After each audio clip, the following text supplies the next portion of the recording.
to make hokey cokey ice cream, which is a really quick and easy ice cream that you don't need to have an ice cream maker for at all. It's just mixing 5 ingredients together, that's all. So we're going to start with 5 tablespoons of caster sugar. I have just measured this out for ease. And put that into the saucepan. Now, golden syrup. Everyone loves a bit of golden syrup. All you need is a really hot spoon in some boiling water. So this is a tablespoon measure.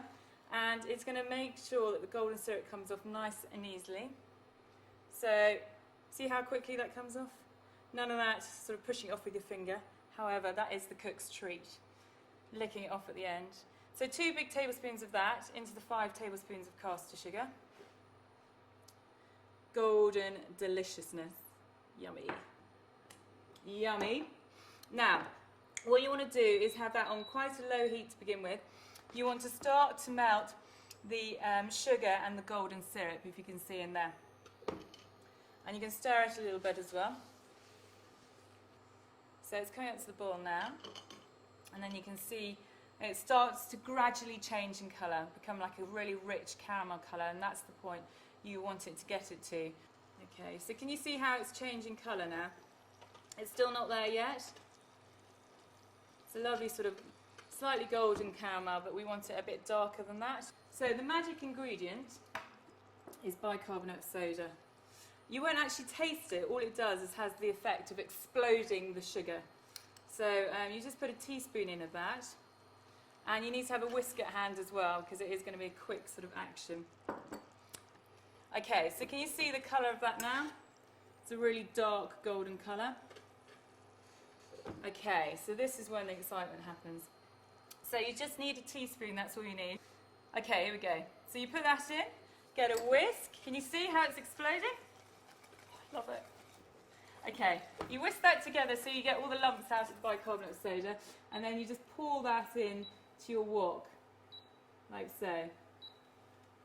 And it's like a molten mass.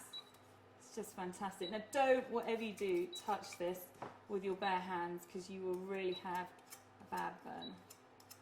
Okay. And then you just have to leave that like at room temperature for about 20 minutes until it goes very brittle. And then we can crunch it up and make it into the lovely hokey pokey ice cream. So after 20 minutes, your honeycomb is going to look like this. Can you hear it? The sound of that? That's what you're looking for. If it does take a little bit longer, that's just because you've kept it in a sort of deeper container, and therefore more depth equals longer to set. So this is the great thing. Get a bowl, a mixing bowl, and you just want to break it up, oh, look at that, into shards. Great, if you wanted to, you could break it up into pieces like that. It works really well. Either in a food processor you could do it, but I'm going to do it in the old-fashioned traditional way with a rolling pin. So you literally use the end of it and you tap away. It doesn't have to be rocket science for what you do. So I've got a whole collection of sizes there. The smaller the bits, the more likely they are to go into caramel. And then you'll get lovely swirls in your hokey pokey ice cream. Okay, look at that. That's what it should be about. A lot of messy cooking. Okay, so what we're going to do now, a bit of double cream in a bowl, very simply, and you're just going to whisk it up.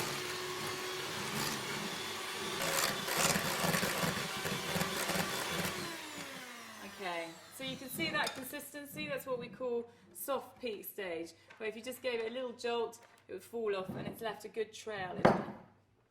Okay, the 5th ingredient and the last ingredient is condensed milk. Everyone loves a bit of condensed milk. Like I said, I like it on toast. That's my little downfall. So, scoop that in. There's nothing else to it really. Get the kids to do this. And then you can throw in as much or as little honeycomb. And these tiny little bits are going to end up like little swirls of caramel through it. It'll be delicious. So, throw that in. Yeah, I've got a person who clears up after me. Making a right mess. But that's what cooking is all about. So stir that together, like so, and then you just want to get yourself a little Tupperware container, plastic container, and then pour that into there, like so. Right, then you put a lid on, and then you just pop that into the freezer. After 4 or 24 hours, depending on how much time you have, you'll end up with something that looks like this. So this is what we call a honeycomb semi-frodo. And hopefully you can see that all the lovely caramel has sort of dissolved into the actual ice cream to colour up, but there's also some lovely chunks in there as well. Or you can serve it as a more adult treat with a lovely chocolate tart. Okay, so what we're going to do is put a little bit of that on there, like so. And that will complement the bitter chocolate in there. You only need a little bit because it's quite strong. And a few berries on there as well. A little strawberry. And then get the remaining little bits of honeycomb if you've got some. And just crunch those up a little bit. And then just dot those over. And again, why not spoil yourself and put some on there as well. And then, final touch, little dusting of cocoa powder. And there you have it. Quick honeycomb semi-frodo ice cream.